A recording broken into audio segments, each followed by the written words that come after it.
5 अप्रैल 1985 Japan के शहर Tokyo के करीब जूही बीच पर सुबह के 7 बजे थे। हवा में हल्की सी ठंडिक और जोश व खरूश था। 17 से 20 साल की उम्र के 11 जगरी दोस्त जो कॉलेज के तालिब इल्म थे, आज अपनी मोटर लॉन्च बोट चलाने की ट्रेनिंग के आखिरी दिन के लिए जमा हुए थे। उनके चेहरों पर एक अलग ही चमक थी, क्योंकि आज वो पहली बार अकेले बोट को समंदर में ले जाने वाले थे। हर ट्रेनिंग सेशन में उनके साथ एक मास्टर ट्रेनर होता था, लेकिन इस दिन किस्मत को कुछ और ही मंजूर था। उनका ट्रेनर नहीं आया। घंटों इंतजार करने के बाद इन लड़कों का सब्र जवाब दे गया। इनमें से एक केंजी, जो ग्रुप में सबसे बड़ा और सबसे बहादुर था, बोला, इरे यार, कब तक इंतजार करेंगे? हमें सब कुछ आता है। चलो आसपास एक छोटा चक्कर लगा कर आते हैं। पहले तो हिरोशी और कुछ दूसरे लड़कों ने मना किया। नहीं यार, ये खतरनाक है, ट्रेनर के बगैर जाना ठीक नहीं। लेकिन जवानी का जोश और समंदर का बलावा इतना तेज था कि थोड़ी ही देर में सब मान गए। उन्होंने बोट का इंजन स्टार्ट किया और उनका सफर शुरू हो गया। शुरू के 10 मिनट सब कुछ परफेक्ट था। बोट मक्खन की तरह पानी को चीरती हुई आगे बढ़ रही थी, लेकिन उनका ध्यान ही नहीं रहा कि वो बीच से कितनी दूर आ गए हैं। जब हिरोशी ने पीछे मुड़कर देखा तो किनारा एक छोटी सी लकीर जैसा लग रहा था। उसने घबरा कर कहा, किंजी, हमें लौटना चाहिए, हम बहुत दूर आ गए हैं। मगर किंजी, जो बोट चला रहा था, मस्ती के मोड में था। इसने बात को इनसुना कर दिया और बोट को और तेज भगाने लगा। अगले 20 मिनट में वो इतनी दूर पहुंच गए जहां से जमीन का नाम वो निशान नहीं था। अब सबको डर लगने लगा था। उनके बार बार कहने पर किंजी ने बोट घमाने की कोशिश की, लेकिन स्टीयरिंग व्हील जाम हो चुका था। उसने ब्रेक लगाने की कोशिश की, पर ब्रेक ने भी काम करना बंद कर दिया था। किसी टेक्निकल खराबी की वजह से बोट अब उनके कंट्रोल से बाहर थी। उन 11 लड़कों के चेहरे का रंग उड़ चुका था। वो न तो बोट रोक पा रहे थे और न ही कूद कर अपनी जान बचा सकते थे, क्योंकि चारों तरफ सिर्फ और सिर्फ गहरा इंधा समंदर था, जहां तक तैर कर पहुंचना नामुमकिन था। बोट अब एक बेकाबू ताबूत की तरह सीधी चलती जा रही थी। लड़कों ने अपनी पूरी इंजीनियरिंग लगा दी, हर तार को छीड़ा, हर पर्जे को हिला कर देखा, लेकिन सब बेकार। बोट ठीक नहीं हुई।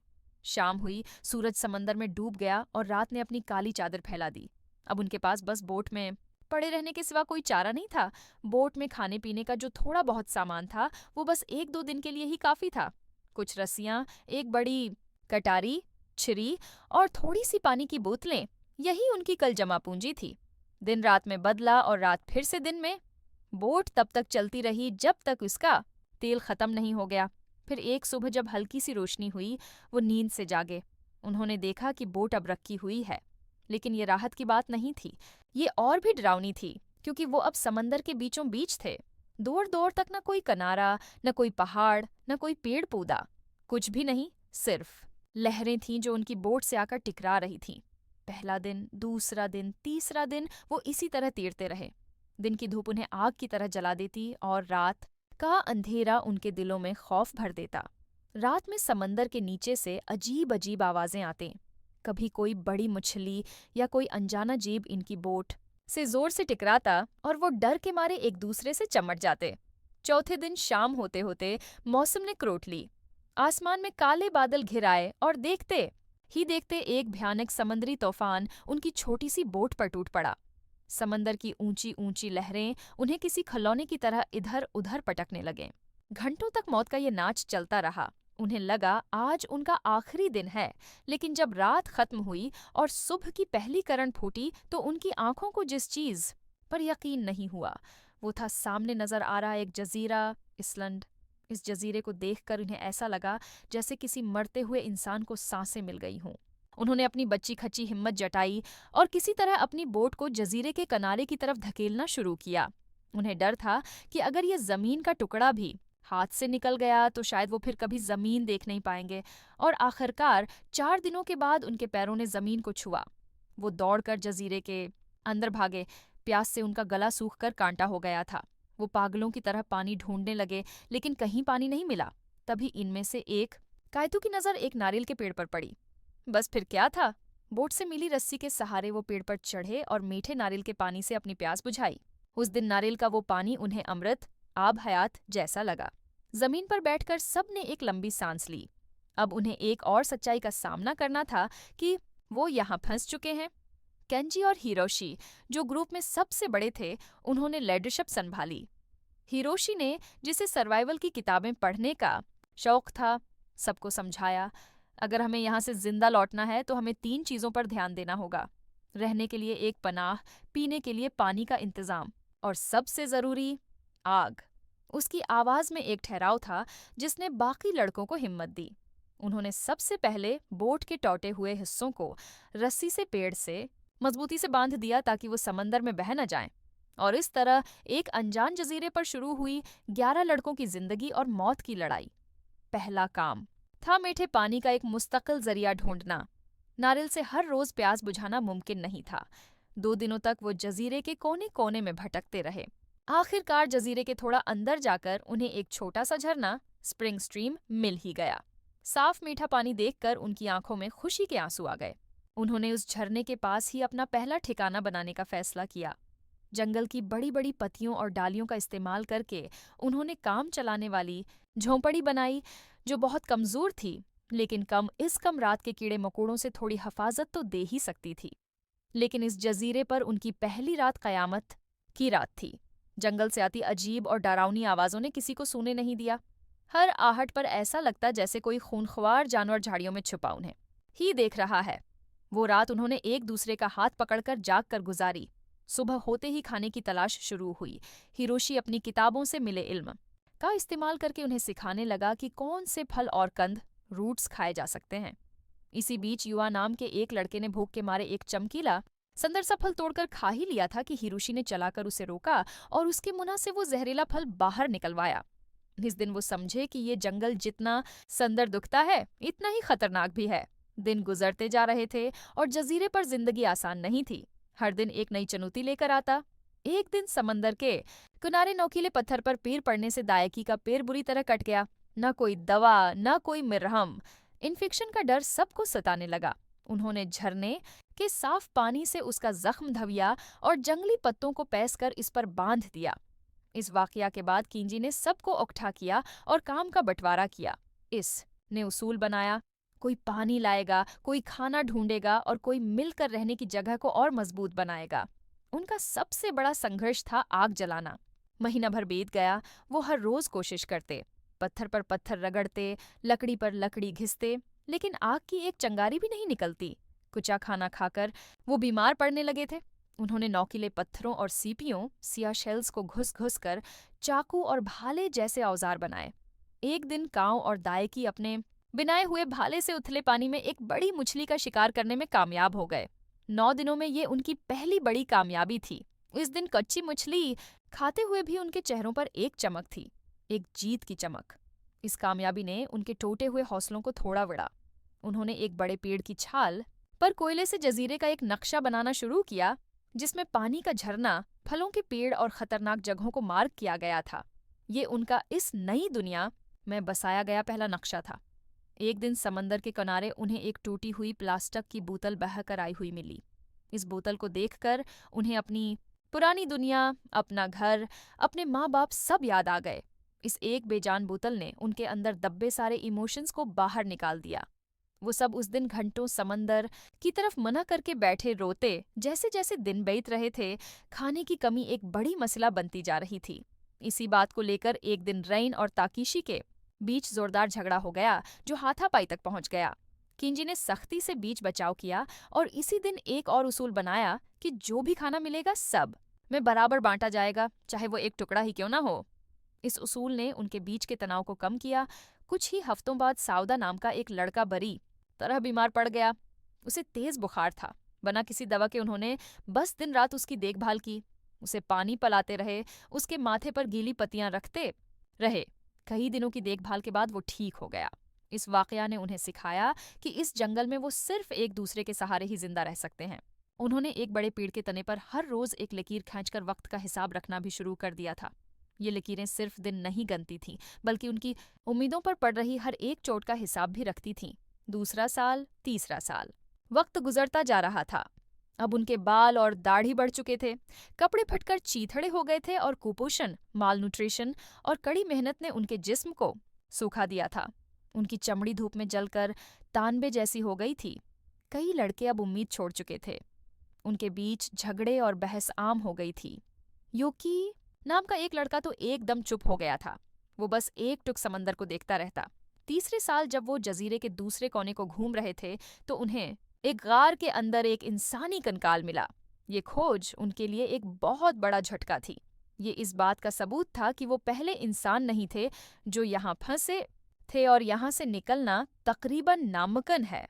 उस खोज ने उन्हें ज़हनी तौर पर तोड़ कर रख दिया। ताकिशी की क़ियादत में कुछ लड़कों ने छिपकर एक बीड़ा राफ्ट बनाकर यहाँ से भागने का प्लान बनाया। हिरोशी ने उन्हें समझाया कि बिना किसी समत के समंदर में जाना खुदकुशी करने जैसा होगा, लेकिन वो नहीं माने। उन्होंने एक बीड़ा बनाया, लेकिन जैसे ही वो उसे समंदर में उतारने ही वाले थे, एक छोटा सा तूफान आया और उनके बनाए बीड़े को चकनाचूर कर दिया। इस नाकामी के बाद उन्हें समझ आ गया कि मुत्तहद रहने के अलावा उनके पास कोई और रास्ता नहीं है। जिंदा रहने के लिए उन्हें हर रोज अपनी जान जोखम में डालनी पड़ती थी। जजीरे की खड़ी चट्टानों पर समंदरी परिंदे अपने घोंसले बनाते थे। उन परिंदों को पकड़ना उनके खाने और पानी की ज़रूरतें पूरी करने का एक जरिया था। हाँ, वो अपनी पानी की कमी को पूरा करने के लिए इन परिंदों का खून तक पीते थे। एक दिन यूमा, जो ग्रुप में सबसे फिरतीला था, ऐसी ही एक खड़ी चट्टान पर परिंदे पकड़ने के लिए चढ़ा, लेकिन अचानक बारिश की वजह से फिसलन हुई। इसका पैर फसला और वो चीखता हुआ सेनाकड़ों फट नीचे खाई में गिर गया। इसकी हेल्प हेल्प की चीखें सुनकर बाकी लड़के भागे भागे वहां पहुंचे। उन्होंने जो देखा उससे उनकी रूह कांप गई। युमा एक बहुत ही पतली चट्टान की कोगार एज पर आकर अटक गया था। इसका एक हाथ टूटकर बुरी तरह लटक रहा था। किसी तरह लड़कों ने रस्सियों और लताओं वाइन्स की मदद से उसे ऊपर खींचा। वो उसे उठाकर अपने कैंप में लाए। उन्होंने पेड़ की टहनियों और पत्तों की मदद से उसके टूटे हुए हाथ पर पट्टी बांधी। सबने फैसला किया कि जब तक युमा पूरी तरह ठीक नहीं हो जाता, वो कोई काम नहीं करेगा। इसका सारा काम हम सब मिलकर करेंगे। युमा को ठीक होने में कई महीने लग गए, लेकिन इस हादसे ने उन्हें एक दूसरे के और करीब ला दिया था। गांव की दरियाफत और आग की चिंगारी, हर रोज वो जजीरे को घूमने निकलते, इस उम्मीद में कि शायद कुछ ऐसा मिल जाए जो उनकी जिंदगी को थोड़ा आसान बना दे। और एक दिन उनकी ये उम्मीद पूरी हुई। जब वो जजीरे की सबसे ऊंची चोटी के हमवार हिस्से पर पहुंचे तो उन्होंने वहां एक पुराना वीरान गांव देखा। गांव पूरी तरह से बर्बाद हो चुका था, लेकिन वहां उन्हें काम की दो चीजें मिलें। कुछ जंगली सब्जियां जो अपने आप अग आई थीं, और बहुत सारी मुर्गियों के वंशज जिन्हें शायद गांव वाले सालों पहले यहीं छोड़कर चले गए थे। ये उनके लिए किसी खजाने से कम नहीं था। अब हर रात वो एक खेल खेलते थे, मुर्गी पकड़ने का खेल। देखते ही देखते उनके पास तकरीबन 200 मुर्गियां हो गई थीं। वो उन्हें मारते नहीं थे, बल्कि नारियल के टुकड़े खुलाकर उनकी अच्छी देखभाल करते थे, ताकि उन्हें अंडों के रूप में एक लगातार खुराक का जरिया मिलता रहे। साल बीत चुके थे। एक दिन जब वो अपनी टूटी हुई बोट के कबाड़ हो चुके पर्जों को खंगाल रहे थे, तो उन्हें एक हैरत अंगेज चीज मिली। एक टूटा हुआ मैग्नीफाइंग ग्लास। ये एक छोटी सी उम्मीद की किरण थी। उन्होंने उस मैग्नीफाइंग ग्लास से आग जलाने की कोशिशें शुरू कर दें, लेकिन बार बार नाकाम होते रहे। कभी बादल होते तो कभी सूखी लकड़ी नहीं मिलती, लेकिन उन्होंने हार नहीं मानी।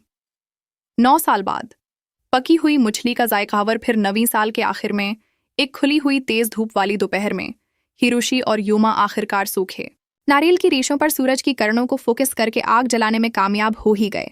जैसे ही पहला धुआं उठा और फिर एक छोटी सी लो फ्लेम जली, वो हैरान रह गए। वो चलाए, आग जल गई। बाकी लड़के दौड़ कर आए और उस छोटी सी लो को देखकर किसी बच्चे की तरह नाचने लगे, रोने लगे, एक दूसरे के गले लग गए।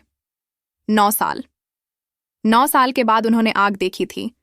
आसी रात 9 साल में पहली बार उन्होंने पक्की हुई मछली खाई।